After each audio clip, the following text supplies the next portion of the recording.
fait, j'ai des soupçons sur une de mes vendeuses qui me volerait de l'argent en caisse. D'accord. Donc je voulais vous montrer les vidéos pour que vous me disiez ce que vous en pensiez.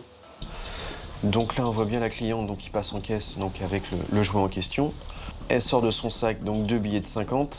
On la voit bien réglée. Et là, vous voyez, elle a annulé le ticket. Elle a mis le petit papier à la poubelle. En annulant certains achats, la vendeuse crée un trop-perçu qui reste en caisse en fin de journée. Avant de partir du magasin, il ne lui reste plus qu'à subtiliser le liquide en trop. Cette manipulation est restée inaperçue un certain temps à cause d'un dysfonctionnement informatique. Elle a volé que ça? En fait, elle fait ça régulièrement. Elle a toujours la même façon de faire. Rien que déjà sur 30 jours, on était à plus de 450 €. D'accord. Pour l'instant, le patron comme l'enquêteur ignorent encore l'ampleur du vol. Pourtant, David est déjà impressionné. Il n'a jamais vu une combine comme celle-ci.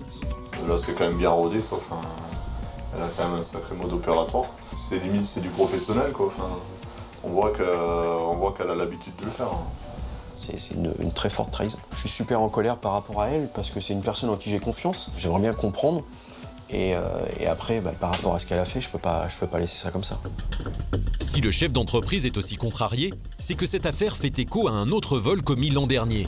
Et la vendeuse pourrait bien déjà en être l'auteur. Une pochette contenant 1 500 € avait été subtilisée dans un tiroir de son bureau. Seul un employé pouvait y avoir accès. À l'époque, c'est son apprenti, un adolescent de 15 ans, ici, en bleu, qui avait été soupçonné. On va dire qu'il y avait quand même un maximum de preuves qui pouvaient accuser mon apprenti à l'époque. Et en fait, la plus grosse preuve qu'il pouvait y avoir, c'est qu'on avait retrouvé le sac où il y avait l'argent dedans, dans le casier de mon apprenti. La pochette y avait été retrouvée vide 3 jours après le vol. Pourtant, la veille, le patron avait fouillé le casier sans rien y trouver.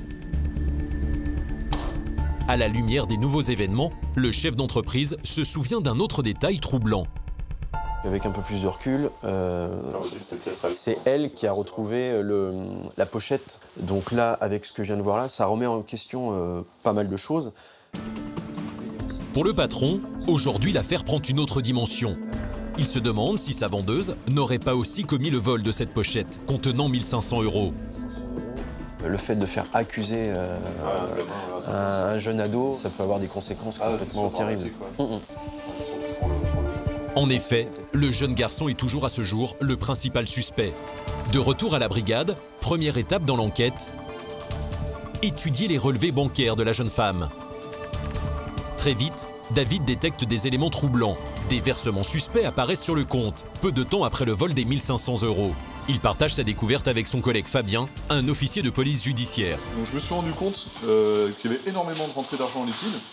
2016, 3 875 €. Donc tu vois, si elle est intelligente, elle fait ça en plusieurs fois. Moi, ça me paraît étonnant d'avoir autant de rentrées. C'est régulier, 80, 50, 200, 600. On verra ce qu'elle peut nous dire là-dessus, mais bon, il va falloir qu'elle ait une bonne raison, quoi. Ces nouveaux indices remettent en cause les certitudes du gendarme au sujet du vol des 1 500 €. Du coup, je me demande si effectivement elle n'a pas réussi à m'avoir. Je veux pas que le gamin à 15 ans il soit devant un juge pour enfants. Si s'avère que c'est vraiment pas lui, on peut pas laisser passer ça, quoi. Ça m'énerve, quoi. Enfin, là, ça m'énerve. Quelques jours plus tard, la vendeuse est convoquée pour une garde à vue. Devant l'épreuve vidéo, elle reconnaît le détournement d'argent grâce aux annulations de tickets. J'avais besoin de cet argent. On fait 1 fois, 2 fois, et puis après, on se dit on s'est pas fait prendre, alors on continue, et puis c'est tout. La jeune femme, seule avec un enfant à charge, décrit un quotidien difficile. Les gendarmes sont touchés par son histoire.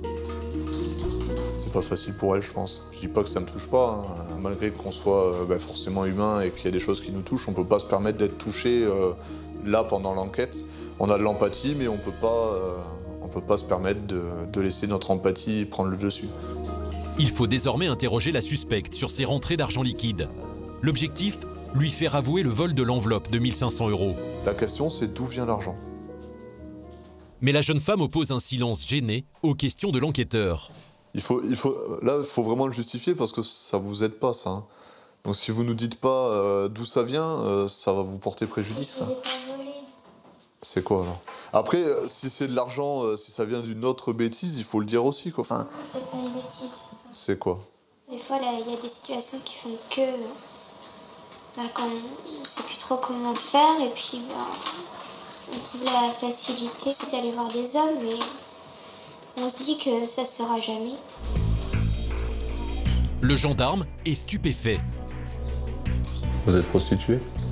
Vous avez couché pour de l'argent? D'accord. Malgré sa gêne, David ne doit pas s'arrêter là. Un faisceau d'éléments troublants continue de l'intriguer. Il y a quelque chose qui me chagrine quand même.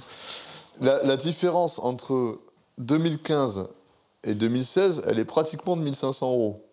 Avouez quand même que c'est quand même... le hasard, il fait mal les choses. Là. Normalement, on dit le hasard fait bien les choses, mais là... Et en plus de ça, qui c'est qui retrouve l'enveloppe? C'est vous. Je sais ça, mais tout me met dans une mauvaise position, et réellement, je n'ai pas pris cet argent-là. Malgré la persévérance du gendarme, la jeune femme continue de clamer son innocence. Quitte à voler de l'argent, je me vois plus voler par exemple 50 € par-ci, 20 € par-là, 30 € par-là, que de voler direct comme ça à la caisse, alors que ça va se voir tout de suite dès le lendemain. Ça, c'était un peu pas vu, pas pris, le fait d'annuler le ticket. Faute de preuves, aucune charge ne sera retenue contre la vendeuse pour la disparition de l'enveloppe de 1 500 €. Les poursuites contre le jeune apprenti, elles, seront abandonnées. Pour les vols liés aux annulations de tickets, en revanche, la jeune femme sera présentée devant la justice. En tout, elle aura dérobé près de 3 300 €. Pour cela, elle risque jusqu'à 3 ans d'emprisonnement et 45 000 € d'amende.